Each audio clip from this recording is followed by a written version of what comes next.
Miss Earth 2004 Priscilla Mireles, may nilinaw tungkol sa kanila ng aktor na si John Estrada.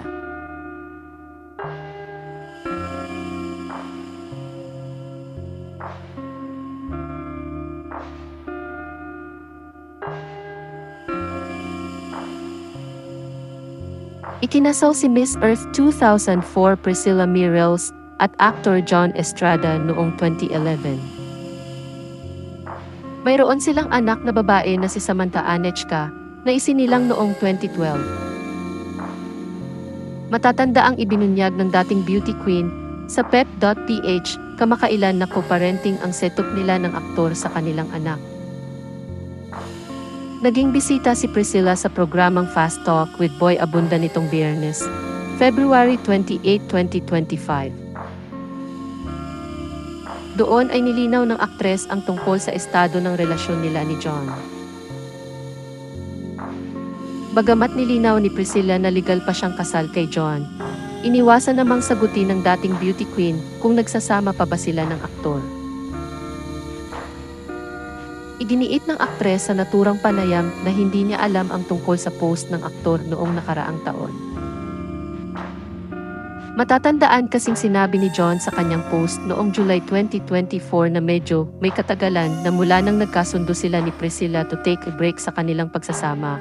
Ngunit sinabi ng aktres sa kanyang post na wala silang mutual agreement kaugnay ng paghihiwalay nila. Sabi ni Priscilla sa panayam sa kanya ni Boy Abunda, "I was not aware of that. So I don't know, maybe kung nag-decide siya sa side niya na take a break." Inalala naman ni Boy Abunda ang huling usapan nila ng aktres, kung saan sinabi ng dating beauty queen na narating na niya ang kanyang limit. Kaya nang tanungin siya tungkol sa lagay ng buhay niya, sagot ng aktres, "I am in a place wherein in peace. I have joy from within and I'm really having a great time, because now I have time to focus on myself. I'm investing time on myself health-wise, physical health, mental health." Dagdag pa niya, nagkaroon siya ng wonderful relationship sa kanyang anak na babae. At kahit anong mangyari pagdating sa kung ano ang status niya ngayon, ang masasabi niya lang ay kasal pa rin siya technically. Tinanong din si Priscilla sa naturang panayam kung nasa punto na nga ba siya ngayon na ipinaglalaban niya ang kanyang pagiging kasal sa aktor.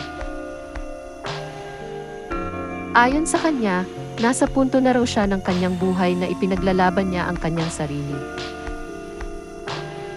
Sagot niya, "I'm in a point in my life that pinaglalaban ko yung sarili ko.